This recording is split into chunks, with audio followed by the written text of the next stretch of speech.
Assalamualaikum everyone. Hari ini saya akan share a few tips and tricks kalau korang nak buat DIY slats of fluted wall ni sendiri. Basically, kami akan add on the slats on the lower half of this wall yang kami dah prep a few weeks before. Kami ada add an additional framing dan drywall alik bawah supaya boleh pasang the shelf dekat atas ni. Shelf ni tak dalam mana pun, purpose dia more for novel size books and decor sahaja. It is also to add more dimension to this wall instead of semua flat sahaja. The shelf itself is around 4 inches deep and the wall underneath the shelf ni dah pump out around 2 inches from the main wall. Framing ni kami pakai kayu meranti yang finger jointed, kami pakai bracket to join the wood together dan pakai skru panjang untuk skru the kayu all the way into the drywall dekat belakang. Lepas dah pasang the framing, boleh pasang the gypsum board direct onto the frame pakai screws. Lastly, kami install the shelf. This shelf kami screw into the framing dari atas. This is also part of the reason kami buat the framing dekat bawah tu so that kami boleh install the shelf ni securely. Sebab belakang this wall is actually kitchen cabinets yang covered dengan gypsum board sahaja. For the framing dan the shelf ni, the cost untuk all the supplies dalam RM115. Around RM80 untuk kayu untuk the internal framing dan RM35 untuk kayu resak yang panjang 10 kaki untuk the shelf. Gypsum board yang kami pakai for the drywall lebihan dari the previous project, jadi tak masuk dalam cost saya provided tadi. Kalau tak, dia dalam RM18 sekeping untuk saiz 4x8 kaki. Costing yang saya provide tadi tak termasuk screws dan brackets yang kami pakai sebab tu pun semua pakai lebihan previous projects. So ni lepas dah cat satu layer of undercoat, saya pakai yang specifically untuk wood dan metal. Saya beli yang murah je, tapi dia sesuai untuk interior and exterior use.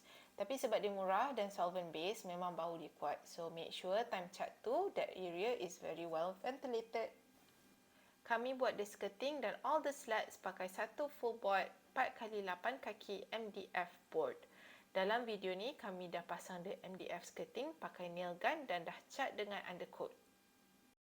Kami beli MDF yang tebal 15mm dan harga dia dalam RM60 sekeping. Not bad lah kan untuk satu wall pakai modal banyak tu je for the slats. But be warned everyone, bila buat the slats from scratch macam ni memang renyah. It's a lot of work and it takes a lot of time and patience. Aizat pakai circular saw dan IQ cut jig dari crack jig untuk potong the MDF jadi strips panjang.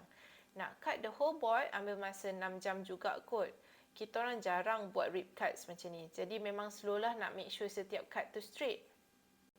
And this will be my first tip. Jangan skip untuk sand down the MDF strips lepas potong. Kita orang malas, jadi our strips now masih nampak kasar even though dah cat 4 layer. Lepas Aizat potong, saya terus paint the undercoat terus. So, we didn't sand at all. Saya paint the side dulu sebab takut bila dah install nanti susah nak get into all the small gaps. And this might be my second tip. Bila nak cat tu, be very careful with drips. Masa awal-awal tu memang saya careful lah. Tapi bila dah 2 hari berturut buat kerja repetitif, memang banyak yang ter-overlook. Kalau boleh, take off the surface yang face out to protect it from splatters and drips. Kalau ada drips, terus sand down. Kalau tak, it will show later on bila dah siap. Ni pun kita orang tak buat sebab malas. Lepas saya dah siap paint the side, saya pun start pasang the strips onto the wall pakai nail gun. Kena pakai nails yang panjang baru dia securely attached. Bila pakai nail gun, memang cepat nak get all the strips up kalau compare pakai liquid nails. And then there was a major pause in the project. Warna cat yang saya pilih originally tak sama macam bila tengok dekat katalog. Lepas dah 2 coat pun, the colour didn't feel right. Jadi saya decide untuk repaint. Nasib baik cat undercoat yang saya beli tu banyak lebih. Jadi saya paint satu layer undercoat atas cat hijau tu. To start fresh the next day. Tapi ada a major con kalau pakai nail gun. Semua lubang kena patch pakai filler. Lepas tu kena sand down lagi sampai smooth. Dan clean up all the dust made from sanding before boleh cat. And one more major issue bila pakai nail gun is bila the nails tak benam betul, somehow kita orang tak boleh nak benamkan pakai hammer. So we were hoping that the paint will be forgiving. Kali ni kami go for Jotun semi-gloss interior paint untuk wood and metal dalam coat Timeless. Spoiler alert, the paint was not forgiving at all. So all the bumps and kepala paku tu kami kena remove pakai Dremel.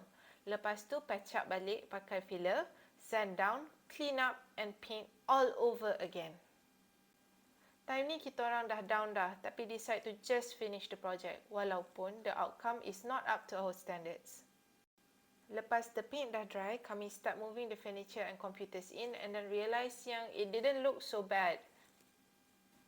The fluted wall ni memang nampak rough bawah artificial light, but it's beautiful in natural light.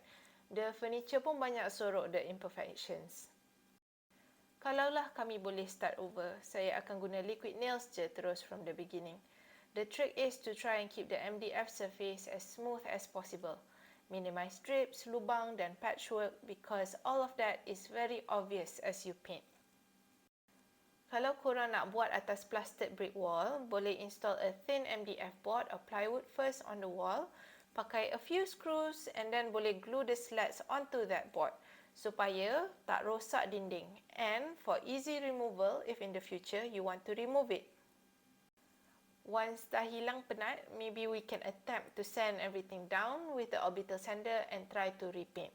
For now, kami reda sebab kami still tak hilang penat walaupun kami dah complete this project for weeks.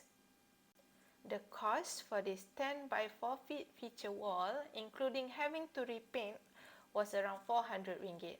I hope all these tips and tricks are helpful. If you attempted it yourself, please share your experience with me. Untuk semua links of everything yang saya beli, saya akan share dekat my links, highlights dan Telegram channel. If korang tengah watch this video on YouTube, saya share all the links below. Thanks for watching everyone. Till next time.